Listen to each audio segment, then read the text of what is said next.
Assalamualaikum warahmatullahi wabarakatuh. Yang terhormat kepada Bapak Vicky F. Sanjaya selaku dosen pengampu mata kuliah Manajemen Operasi, izinkan saya Darul Muhammad Zaidan dengan NPM 251040001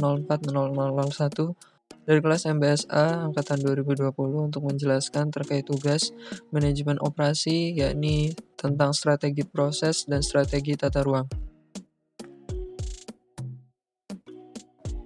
Oke, yang pertama, strategi proses. Apa itu strategi proses? Strategi proses atau strategi transformasi adalah sebuah pendekatan organisasi untuk mengubah sumber daya menjadi barang dan jasa. Tujuan strategi proses adalah menemukan suatu cara memproduksi barang dan jasa yang memenuhi persyaratan dari pelanggan dan spesifikasi produk yang ada dalam batas biaya dan manajerial lainnya. Proses yang dipilih akan berdampak jangka panjang terhadap efisiensi dan produksi, serta fleksibilitas biaya dan kualitas barang yang diproduksi. Baik, selanjutnya ada 4 strategi proses. Yang pertama, fokus pada proses sebuah fasilitas produksi yang diorganisasikan di sekitar proses bervolume rendah tetapi keragamannya tinggi. Contoh pada pabrik, proses yang ada mungkin berupa departemen yang menangani pengelasan, penghalusan, dan pengecatan. Selanjutnya, di kantor, yakni proses yang ada dapat berupa bagian utang, penjualan, dan pembiayaan. Yang kedua, ada fokus berulang. Proses produksi berulang yang menggunakan modul yang berorientasi pada produk. Modul adalah bagian atau komponen produk yang telah disiapkan sebelumnya, biasanya dalam proses kontinu. Lini proses berulang sama dengan lini perakitan fisik. Lini ini digunakan secara luas di hampir seluruh perakitan mobil dan peralatan rumah tangga. Lebih terstruktur dan karenanya lebih tidak fleksibel dibandingkan suatu fasilitas yang terfokus pada proses. Yang ketiga, ada fokus pada produk. Fasilitas yang diorganisasikan di sekeliling produk. Sebuah proses berorientasi produk bervolume tinggi tetapi keragamannya rendah. Fasilitas produksi di sekelilingi produk, maka proses ini juga disebut proses kontinu, sebab mempunyai lintasan produksi yang sangat panjang dan kontinu. Contoh, produk kaca, lembaran kertas, lembaran timah, bola lampu, dan baut yang dibuat melalui proses kontinu. Yang keempat, fokus kustomisasi massal adalah produksi cepat dan murah yang memenuhi keinginan pelanggan.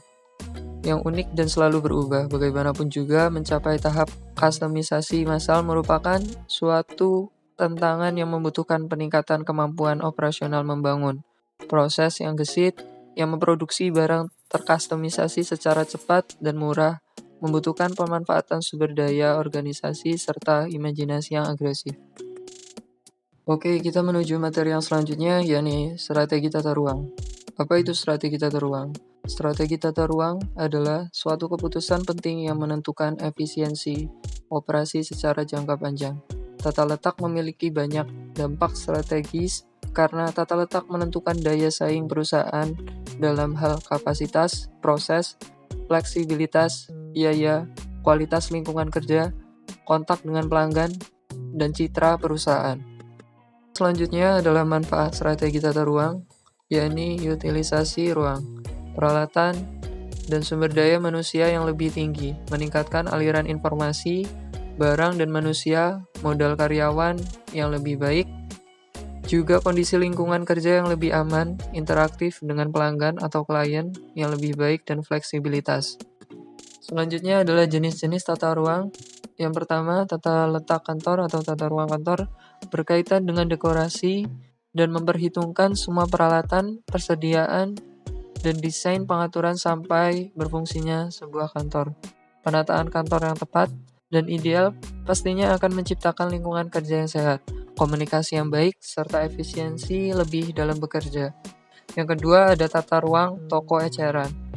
Tata ruang toko eceran atau retail layout dilandasi gagasan bahwa penjualan dan keuntungan bergantung secara langsung dengan pemajangan produk-produk terhadap pelanggan. Oleh karenanya, sebagian manajer operasi toko eceran mencoba menarik pelanggan pada sebanyak mungkin produk. Yang ketiga, ada tata ruang bagi gudang dan tempat penyimpanan. Tujuan tata ruang pergudangan atau warehouse layout adalah menemukan trade-out yang optimal antara biaya penanganan dan biaya terkait ruang gudang. Sebagian konsekuensinya, tugas manajemen adalah memaksimalkan pemanfaatan kubik atau total gudang tersebut. Memanfaatkan volume penuhnya sambil mempertahankan biaya-biaya penanganan materi yang rendah. Yang keempat, ada tata ruang posisi tetap.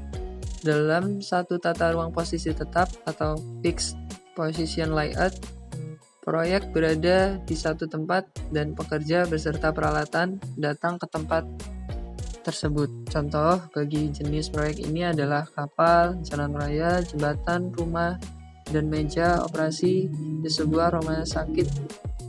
Baik, sekian yang dapat saya sampaikan. Apabila ada kesalahan, saya mohon maaf. Billahi taufik wal hidayah. Wassalamualaikum warahmatullahi wabarakatuh.